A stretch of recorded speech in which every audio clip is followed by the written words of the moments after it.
The heart is not physical. The self is the heart. It is everywhere, full, eternal. Ramana Maharshi spoke these words from the mountain of Arunachala, and they point to something that cannot be grasped by the mind, yet is more intimate than breath itself. And here we are, carrying questions, carrying the weight of 1,000 thoughts, believing we must travel somewhere to arrive at what has never left. What does it mean to rest in the heart? Not the pumping organ behind the ribs, not the seat of emotions that flutter and break, but the heart that is your own self, the source from which all experience emerges and into which all experience returns.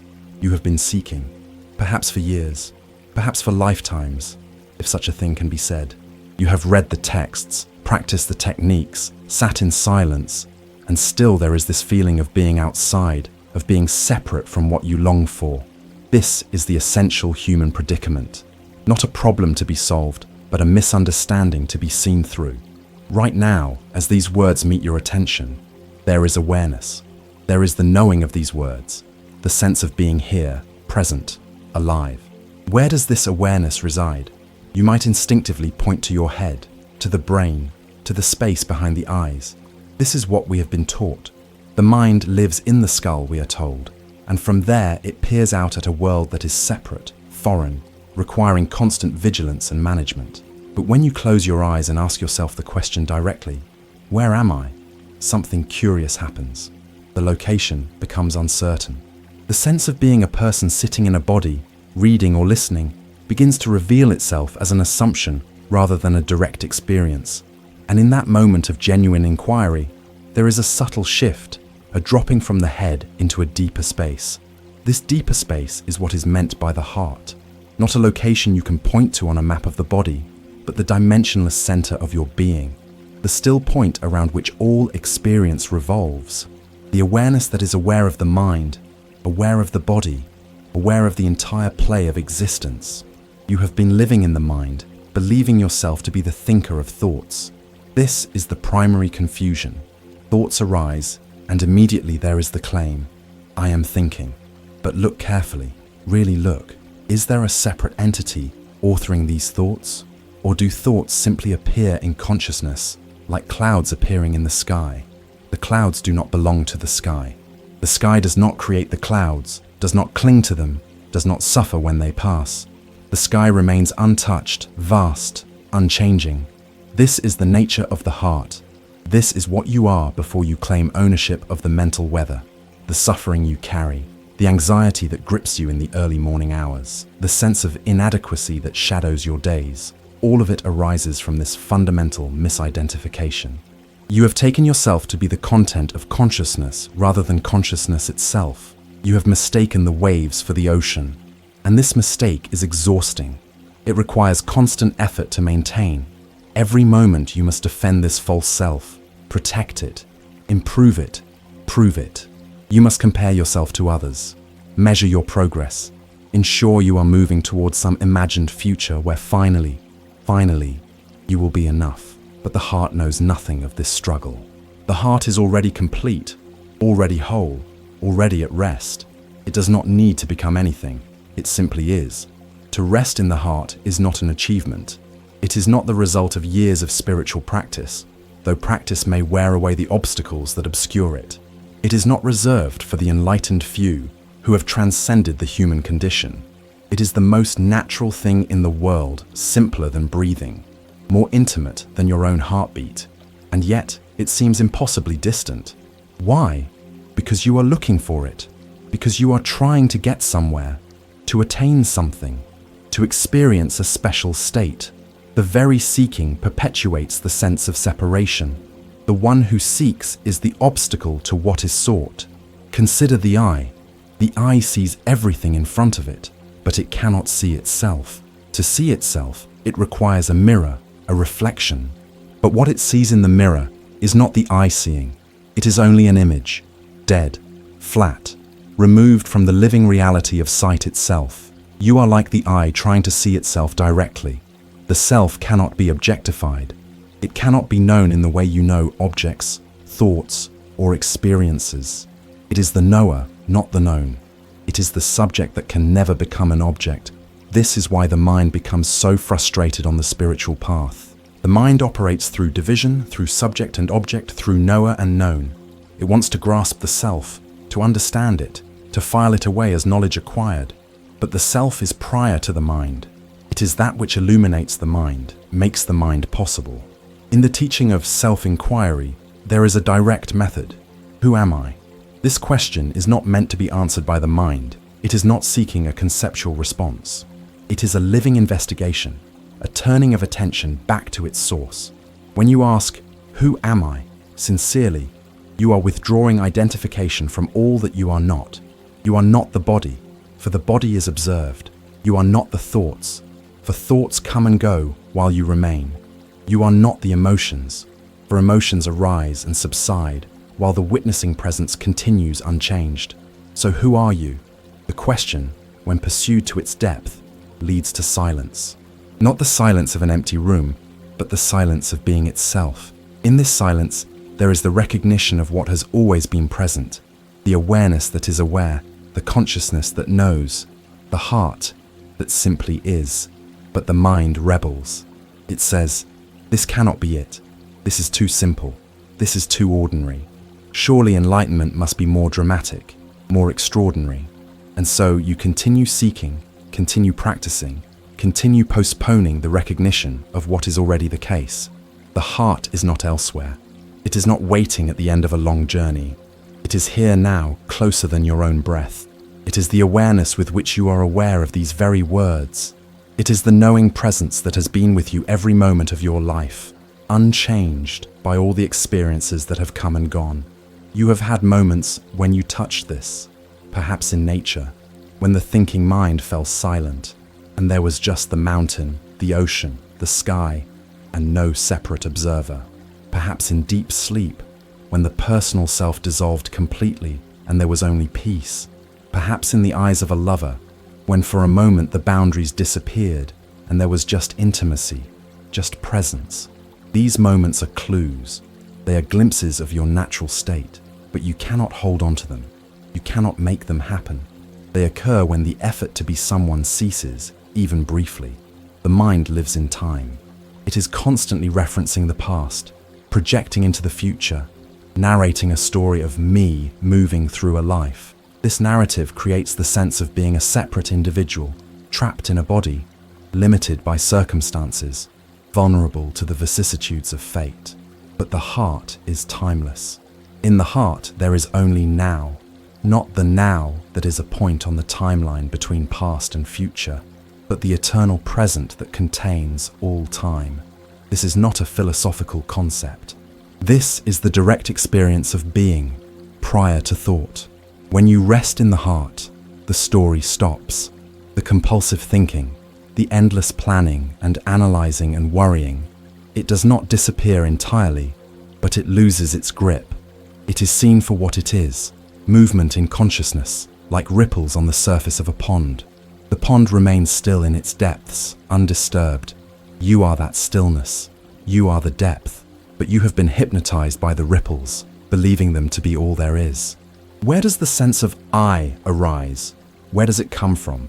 If you are this body, then which part? The hand, the heart, the brain.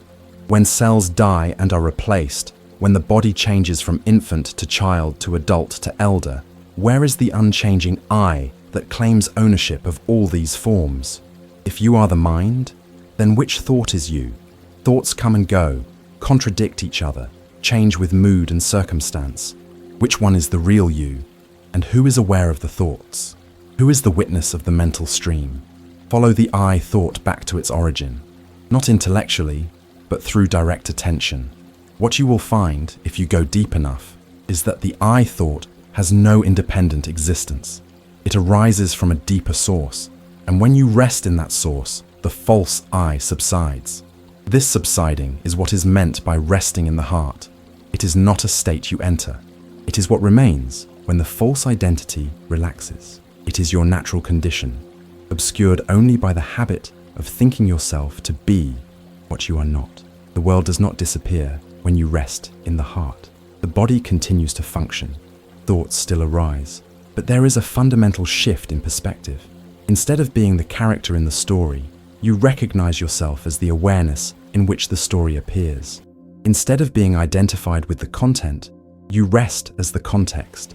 This is freedom, not freedom from circumstances, not freedom from the challenges of human existence, but freedom from the belief that you are fundamentally threatened by them. The body may experience pain, but you are not the pain. The mind may experience fear, but you are not the fear.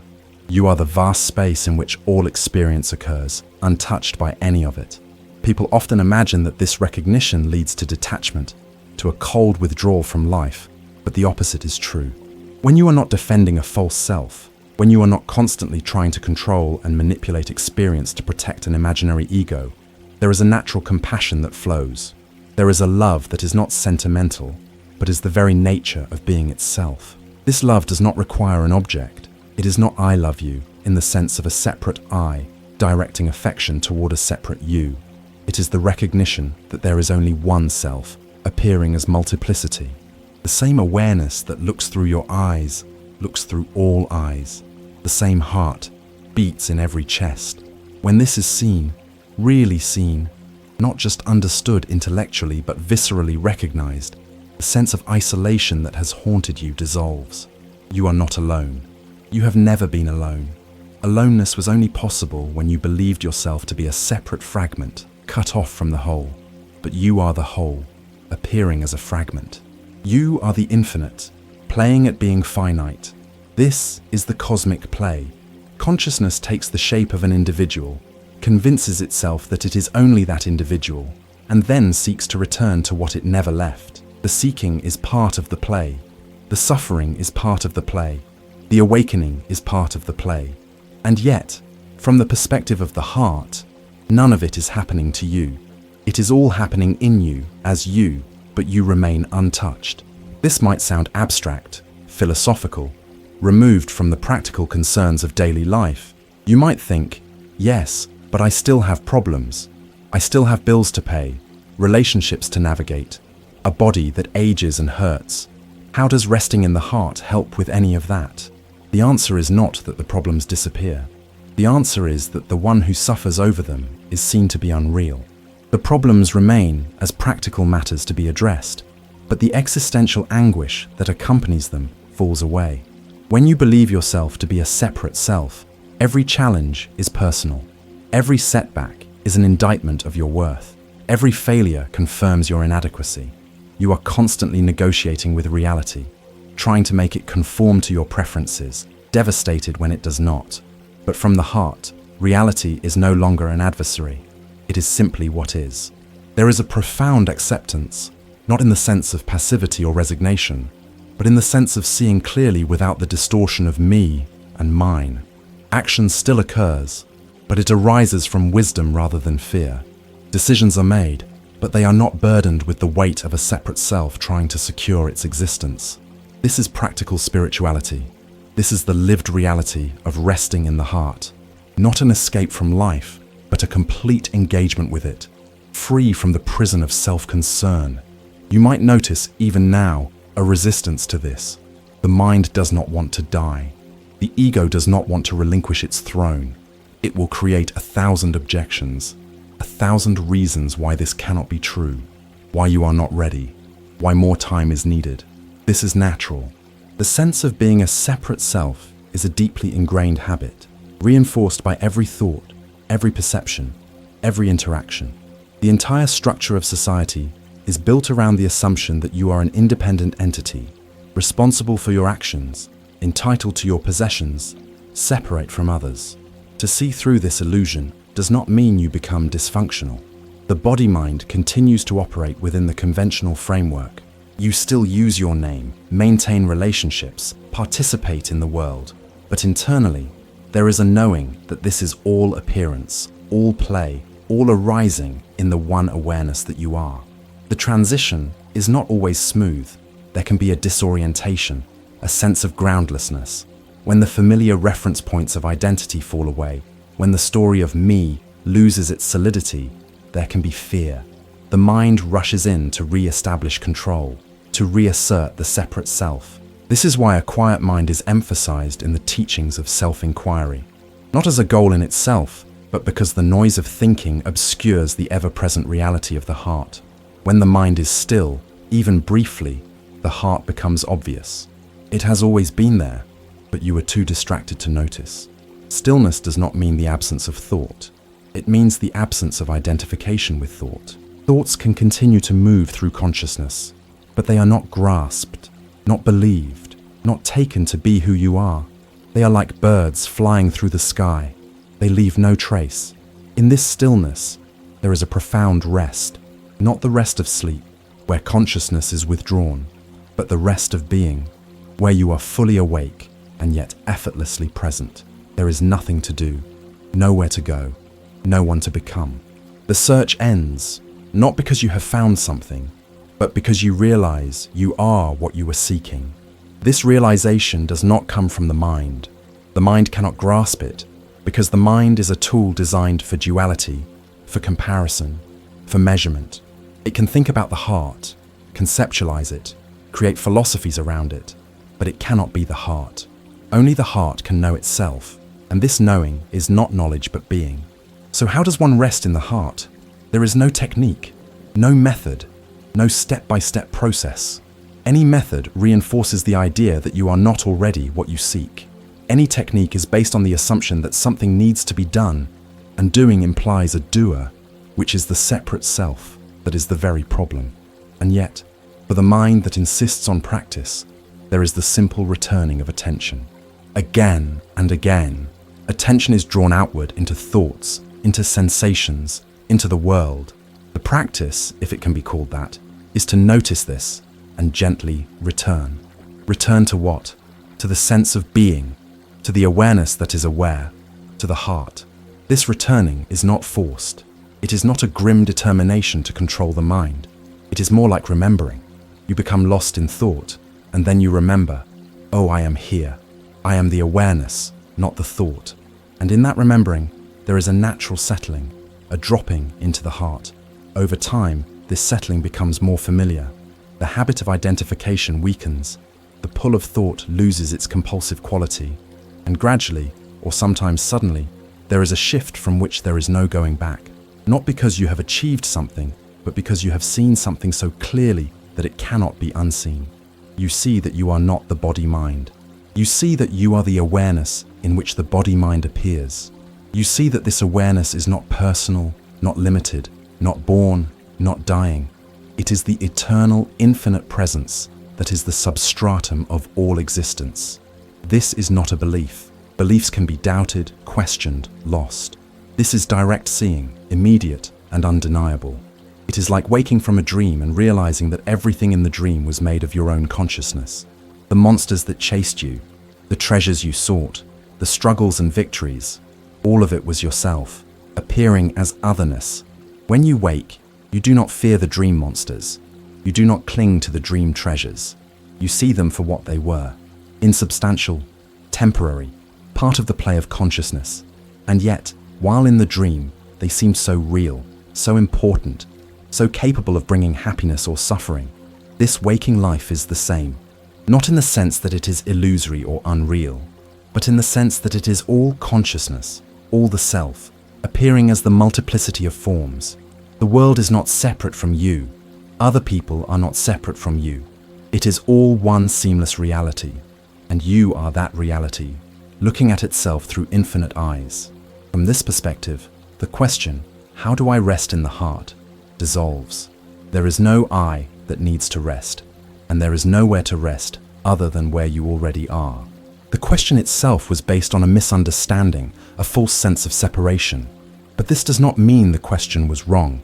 The question arises from a genuine longing, a deep intuition that something is not right, that you are not living from your true nature. This longing is sacred. It is the self calling itself home. It is the heart drawing you back to itself. So the answer is paradoxical. You cannot rest in the heart because you are already the heart. And yet, you must rest in the heart because you believe yourself to be otherwise. The spiritual path is the journey from what you think you are to what you have always been. It is a journey of zero distance. This is why it can be said with such simplicity that the self is always realized, always present, never lost. If it were truly lost, it could never be found. If it were somewhere else, it would be an object, finite and limited. But the self is what you are, prior to all concepts, prior to all experience. The challenge is not to gain something new, but to lose something old, the false identity, the conditioned patterns of thinking, the compulsive identification with body and mind. And this losing is not a doing, it is a seeing. When the false is seen clearly, it loses its power. It is like mistaking a rope for a snake in the dim light. The moment you see it is a rope, the fear vanishes. You do not have to do anything to the snake because there never was a snake. Similarly, you do not have to destroy the ego, transcend the mind, or annihilate the self. You simply have to see that the separate self you took yourself to be never existed as an independent entity. It was a construction, a story, a case of mistaken identity. This seeing may happen gradually or suddenly. For some, it is a slow erosion of false beliefs, a gentle awakening over years of practice and inquiry. For others, it is a sudden collapse of the entire structure, a moment of grace where everything is seen clearly and the search ends absolutely. There is no predicting how it will happen.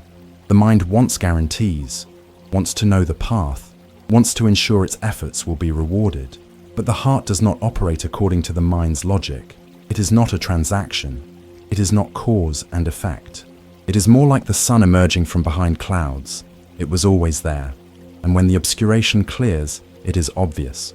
What you can do is stop reinforcing the obscuration. Stop feeding the false self with constant self-referential thinking. Stop believing every thought that claims to be I. Stop seeking happiness in objects, in achievements, in the validation of others. Not because these things are bad, but because they perpetuate the sense that you are incomplete, that you need something outside yourself to be whole. You are already whole. You are already complete. The heart lacks nothing. It is self-sufficient, self-luminous, self-evident. When you rest in it, even briefly, there is a taste of this wholeness, this completeness. It is not a state that comes and goes. It is what remains when all states come and go. Joy is not the opposite of sorrow. Peace is not the opposite of conflict. These pairs of opposites arise and subside in consciousness, but consciousness itself is untouched by them. The heart is the space in which both joy and sorrow appear, the stillness in which both peace and conflict arise. It is not affected by either. This understanding brings a great relief. You no longer need to arrange your life perfectly, control every variable, ensure that only pleasant experiences occur. You can allow life to be what it is, knowing that your true nature is never threatened by anything that appears in it. This is not apathy. This is not indifference. There is still a natural responsiveness to life, a capacity for joy and sorrow, for love and loss, but it is no longer personal in the way it once was. It is the human experience happening, witnessed by the heart, held in the heart, but not identified with as my experience. The possessiveness drops away, not as a discipline, not as a forced renunciation, but as a natural consequence of seeing clearly. When you know yourself as the infinite, what could you possibly possess? What could be added to or taken from you? All forms arise and dissolve in you, but you remain as you are, untouched, unchanged, ever present. This is the peace that surpasses understanding, not because it is incomprehensible, but because it is prior to the mind that seeks to comprehend. The mind can understand concepts, can grasp ideas, but it cannot understand being. Being can only be being, and you are that being right now, in this moment, always. The invitation is to stop overlooking it, to stop assuming it must be more complicated, more distant, more difficult, to stop believing the voice that says you are not ready, not worthy, not capable. That voice is the false self, trying to maintain its existence by postponing the recognition of truth. Truth does not care about your history, your mistakes, your credentials. It does not require you to be pure, evolved, or spiritually advanced. It is available right now, as you are, because it is what you are. The beggar on the street and the sage on the mountain are equally the self. The difference is only in the recognition, not in the reality. In the presence of those who have recognized this truth, the fever of seeking cools, the mind quiets, and in that quietness, people touch what they had been seeking all along. You do not need to go to a mountain. You do not need to sit at the feet of a sage. The same presence that shines through awakened beings is shining through you right now. It has never not been shining. You are the light. You have been searching for the light, standing in the light, made of the light, all along. Rest in the heart. Not as a future achievement, not as a state to be attained, but as the simple recognition of what is already the case. You are home. You have always been home. The journey was imaginary. The seeker was imaginary. The separation was imaginary. Only the heart is real. Only the self is real. Only this timeless, boundless awareness is real. And it is what you are, have always been, will always be. Let the mind relax its grip.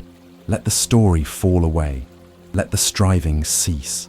And in that cessation, in that surrender, the heart reveals itself, not as something new, but as the ancient, eternal truth that has been waiting patiently for recognition. You are that. You have always been that. The search ends, not when you find it, but when you stop looking away from it. When you stop believing the thoughts that say you are separate, limited, bound. When you rest as the awareness that is prior to all thought, all experience, all manifestation. This is the essence of the teaching. This is the invitation that echoes from Arunachala. This is the silence that speaks louder than words. Rest in the heart. Be what you are, and know, beyond any doubt, that you are already free. The suffering that has driven your seeking, the longing that has pulled you toward these teachings, the sense that something essential is missing, all of it arises from the simple forgetting of what you are. Not a forgetting that happened in time, but a forgetting that seems to perpetuate itself moment by moment through identification with thought. You wake in the morning, and almost immediately the I, thought, arises, and with it comes the whole structure. My life, my problems, my responsibilities, my fears, my hopes. This structure seems so solid, so undeniable. But have you ever noticed what you are before the I, thought, arises? In that first moment of waking, before the personal identity clicks into place, there is just awareness, just presence, just being. That is the heart. That is what you are in your essence. The personal self is not wrong or bad. It is a functional expression that allows the universal to interact with the particular. But it is not the totality of what you are. It is a temporary role, like an actor wearing a costume. The problem arises only when you forget you are the actor and believe yourself to be only the character. This forgetting is reinforced by attention. Whatever you give attention to, you energize. If you constantly attend to thoughts about yourself, to worries about the future, to regrets about the past, you strengthen the sense of being a separate, vulnerable entity. The attention that could rest in the heart is instead scattered across the landscape of the mind. But attention is not under the control of the separate self. This is crucial to understand. The separate self is itself an object of attention. It arises in awareness and is known by awareness. So who directs attention? From where does the power to attend come? It comes from the heart. Attention is the light of consciousness, shining on this or that aspect of experience. When it shines on thoughts, thoughts seem real and important. When it shines on emotions, emotions seem overwhelming. When it shines on the body seems to be who you are. But when attention rests in its source, when it curves back on itself and recognizes the awareness from which it arises, everything shifts. The objects of attention lose their absolute quality. They are seen as appearances, as movements in consciousness, but not as the totality of reality. This shift is sometimes called awakening, but that word can be misleading. It suggests an event, a moment of transformation, after which everything is different. And while there can be such moments, the deeper truth is that awakening is not an event in time. It is the timeless recognition of what has always been true. You are already awake. You are already aware. The problem is that you are aware of thoughts, sensations, perceptions, and you have concluded that these are who you are. But awareness itself is not a thought, not a sensation, not a perception. It is that which knows all of these, but is itself unknowable as an object. To rest in the heart is to rest as awareness, without claiming ownership of it, without making it my awareness. It is to recognize that awareness is universal, impersonal, the single consciousness that illuminates all experience everywhere. When this is recognized, the boundaries that seem to separate you from others, from the world, from life itself, are seen to be conceptual rather than real.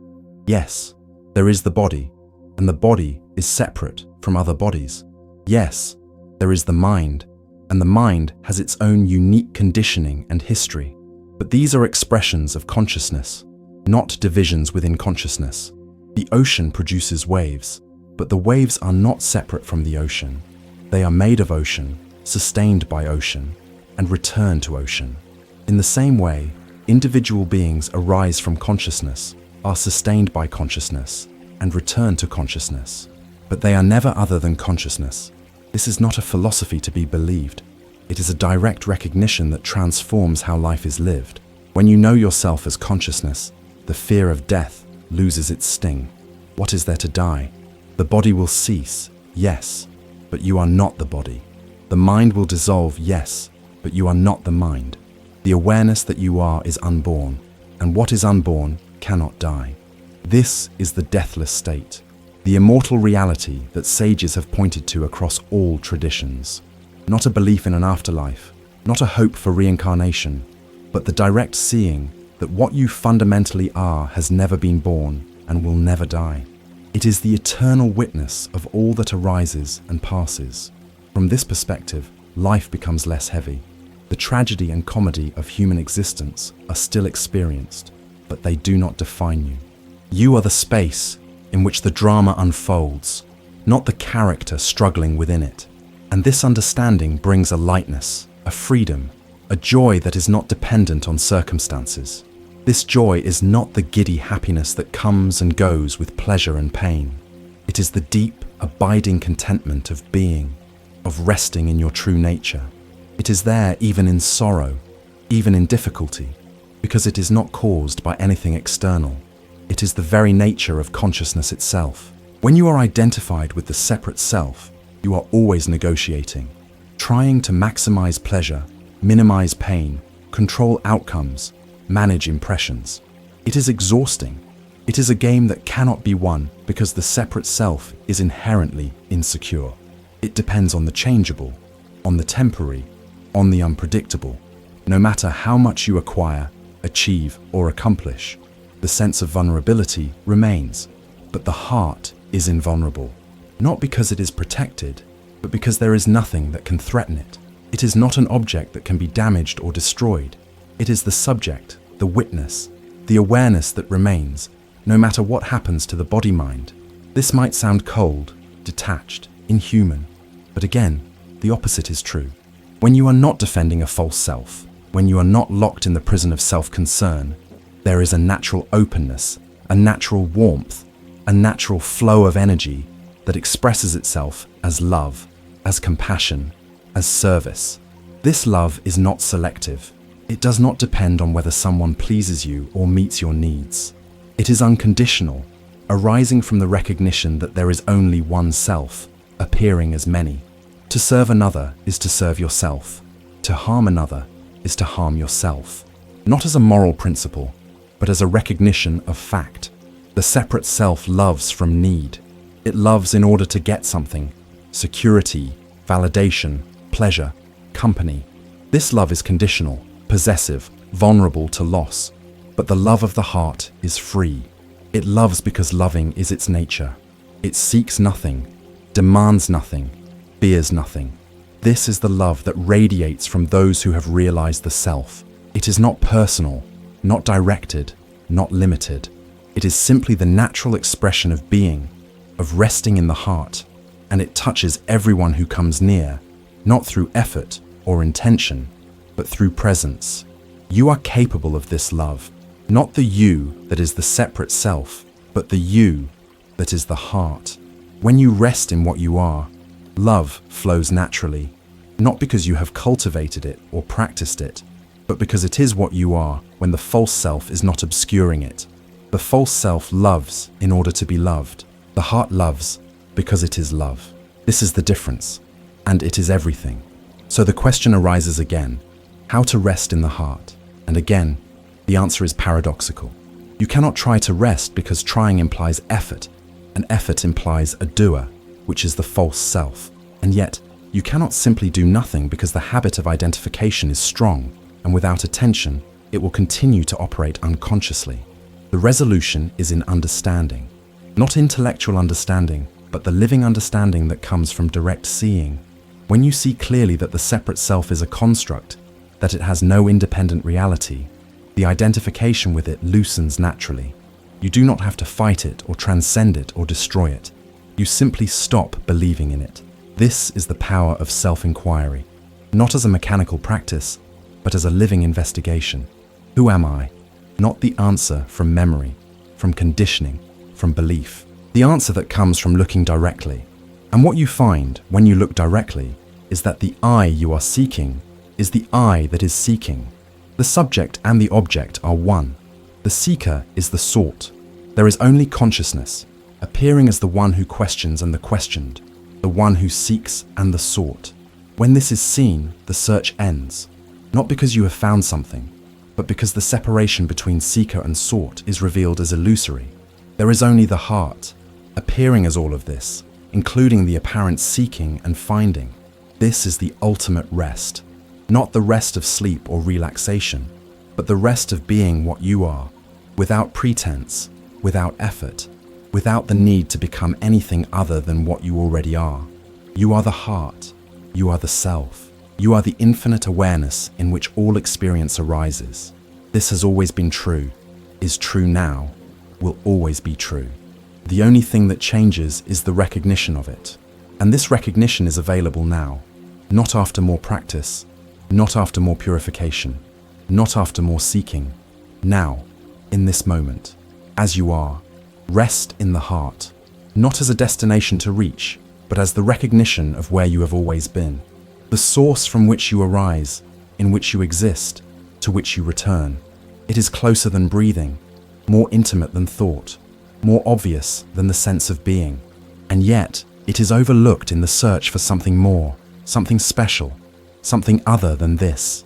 This is it, this simple awareness, this presence, this being. There is nothing more spiritual than this. There is nothing more sacred than this. There is nothing more enlightened than this. You are home. You have always been home. The entire journey was the play of consciousness exploring itself, forgetting itself, remembering itself. And now, in this moment, there is the invitation to simply be what you are, without additions, without modifications, without the need for anything to be other than it is. The heart is whole, the self is complete, awareness is infinite, and you are that. Rest here, abide here, be here, not as a practice, but as the recognition of what is already the case. This is the final teaching. This is the ultimate truth. This is the end of seeking and the beginning of living from your true nature. The mountain of Arunachala remains silent. The teaching has been spoken, not through words, but through being. And what remains is this invitation, echoing through time, resonating in the depth of your own being. You carry within you an ancient knowing, older than your personal history, older than the body, older than memory itself. This knowing is not information. It is not something learned from books or teachers. It is the primordial recognition of being, the self knowing itself, the heart aware of its own existence. But this knowing has been covered over. Layer upon layer of conditioning, of beliefs, of identifications have obscured it. You were told who you are by parents, by society, by culture. You were given a name, a role, a set of expectations, and gradually you forgot the nameless reality that precedes all naming. This forgetting is not a mistake. It is part of the grand design, the cosmic play. How else could consciousness experience limitation, vulnerability, struggle, growth, transformation? How else could the infinite explore what it means to believe itself finite? The forgetting is necessary for the game to be real, for the stakes to feel authentic. But there comes a moment when the game loses its appeal, when the suffering becomes unbearable, when the seeking becomes urgent. When the question arises with such intensity that it cannot be ignored, who am I really? Not the roles I play, not the story I tell myself, not the image I project to the world. Who am I in my essence? This question, when asked with sincerity, begins to dissolve the layers, not through effort, but through the light of awareness turning upon itself. Each time you ask, "Who am I?" with genuine curiosity, you are withdrawing identification from the objects of consciousness and returning to the subject. And what is this subject? Can you find it? Can you locate a separate, independent entity that is the thinker of thoughts, the feeler of feelings, the experiencer of experience? Or do you find only the experiencing itself without a separate experiencer? Look now, not with the eyes, not with the mind, but with the faculty of pure attention. What is here before any thought arises? What is present in the gap between thoughts? What remains when the mental commentary falls silent? There is awareness, simple, obvious, undeniable. The fact of being aware, the capacity to know that you exist, that experience is occurring. This awareness is not an object. You cannot step back from it and examine it because you are it. It is the very ground of your being, the foundation upon which all experience rests. This awareness is the heart, not as a location, not as an organ, but as the dimensionless center of existence. It has no boundaries because it is not a thing among other things. It is the space in which all things appear. When you rest in this awareness, when you abide as this awareness, there is a profound simplicity. The complexity of life continues. Relationships, work, challenges, joys, sorrows, but it is no longer complicated by the overlay of me. There is just life, living itself, and awareness witnessing it all without claim of ownership. This witnessing is not passive. It is not a detached observation from a distance. It is intimate, immediate, alive, but it is free from the contraction of my experience, my problem, my achievement. The possessiveness that creates separation and suffering falls away. You begin to see that the same awareness that is aware of your thoughts is the awareness in all beings. The same consciousness that animates your body animates every body. The sense of being an isolated island of consciousness in a sea of separate others is recognized as a perceptual error, a trick of identification. This recognition does not erase individuality. The unique expression continues. Your particular body-mind continues to function with its own characteristics, talents, preferences, but the absolute identification with it relaxes. You know yourself as both the unique expression and the universal source from which the expression arises. This is the paradox of awakening. Nothing changes and everything changes. The world remains the world. The body remains the body. Thoughts continue, emotions continue, life continues. But the center of gravity shifts from the personal to the universal, from the limited to the unlimited, from the mortal to the deathless. And in this shift, there is peace.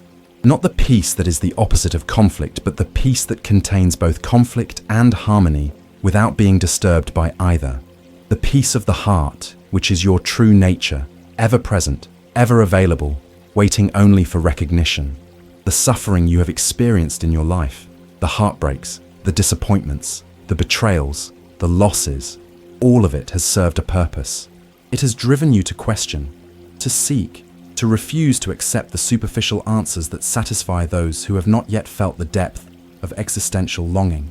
This suffering has been your teacher, more effective than any book, any practice, any tradition.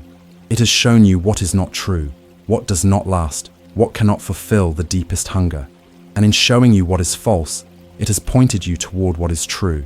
But now, having served its purpose, the suffering can be released, not by denying it, not by transcending it, but by seeing that the one who suffers is not real, the separate self that carries the burden of past and future, that feels inadequate and alone and afraid.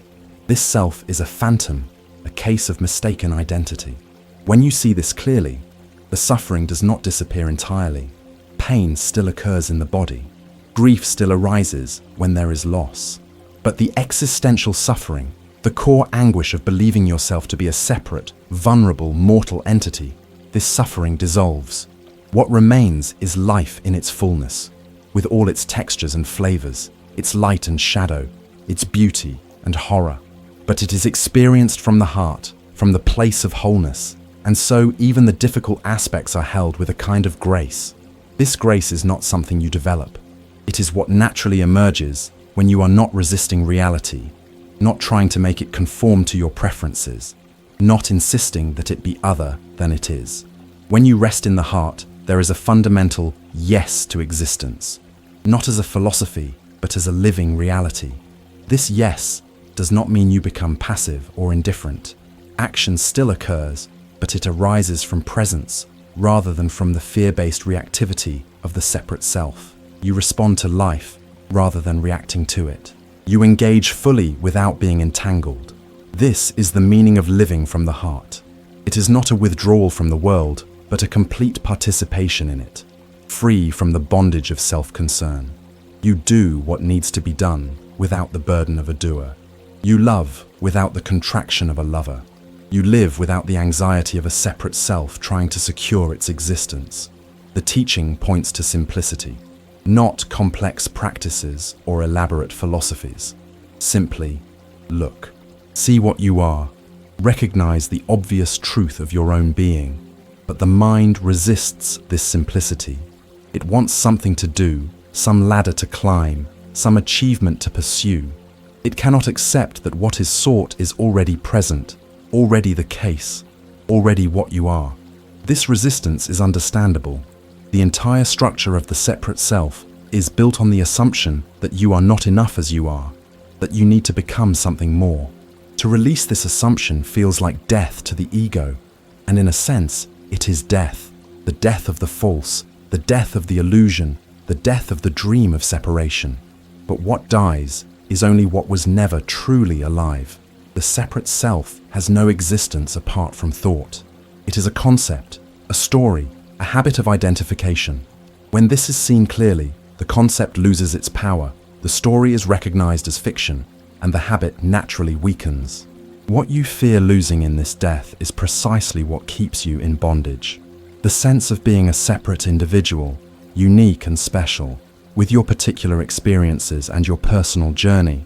This is the source of all suffering, not because individuality itself is wrong, but because the belief in separation is false. The truth is that you are both the unique expression and the universal reality.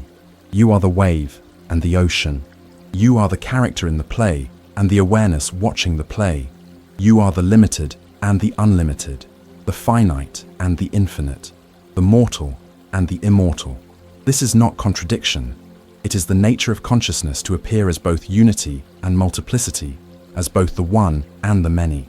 The mistake is to identify exclusively with the multiplicity and forget the unity, to know yourself only as the wave and forget you are the ocean.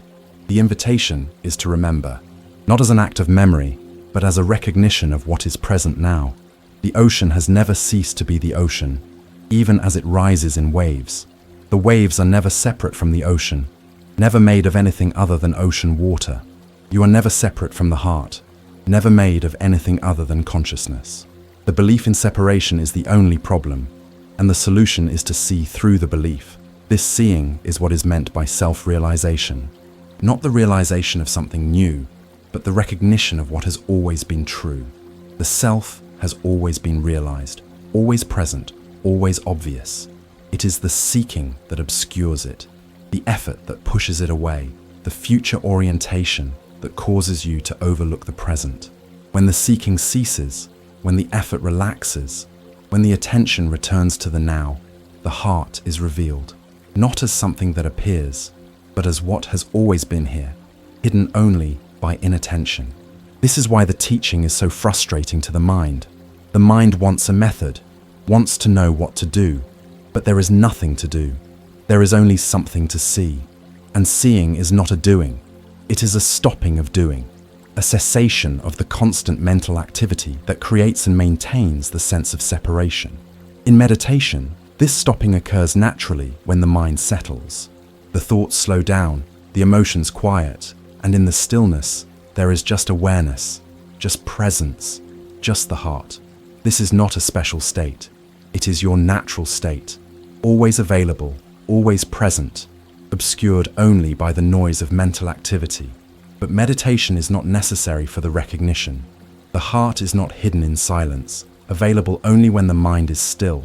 It is present now, in the midst of thought, in the midst of activity, in the midst of life.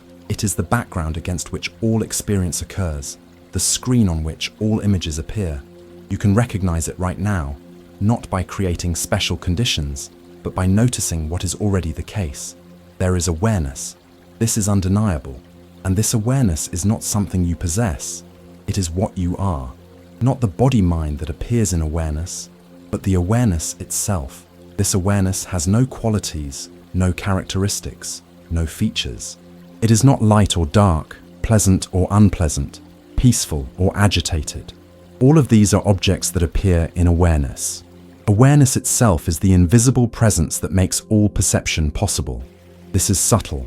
The mind wants something more dramatic, more tangible. It wants an experience, a vision, a feeling of transcendence. But all experiences come and go. The heart remains. It is not an experience. It is that which experiences. When you recognize yourself as awareness, rather than as the objects appearing in awareness, there is a subtle shift, not a dramatic transformation, not a radical change in experience, but a shift in perspective. You no longer take yourself to be the limited body-mind. You know yourself as the unlimited awareness in which the body-mind appears. This knowing is direct, immediate, undeniable.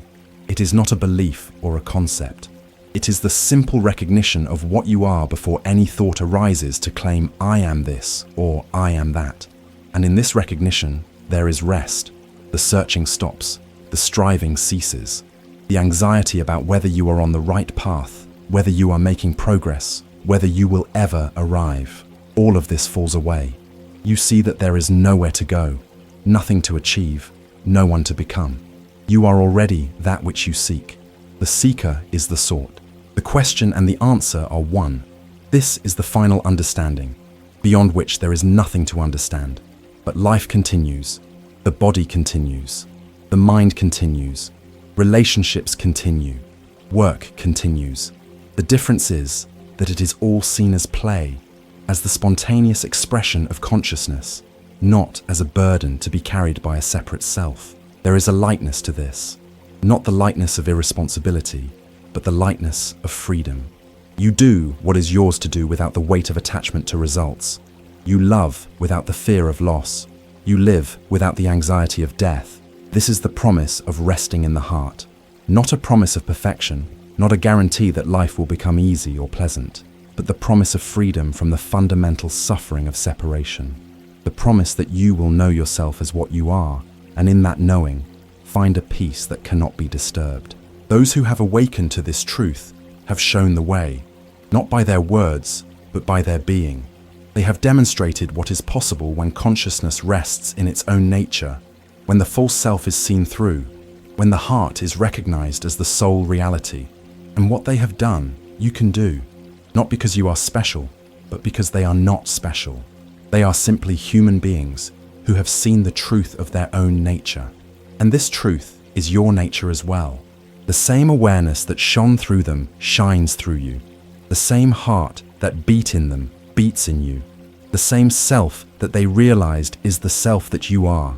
The only difference is recognition. They have seen it. They have stopped overlooking it.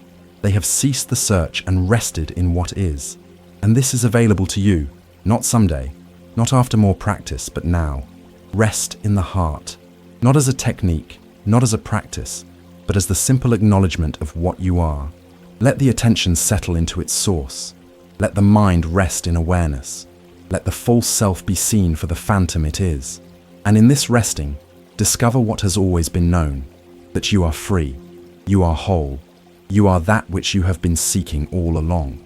The journey ends where it began, in the heart, which has never moved, never changed, never ceased to be what it is. This is the teaching. This is the truth. This is the invitation that echoes through eternity. You are the heart. Rest in what you are and be free.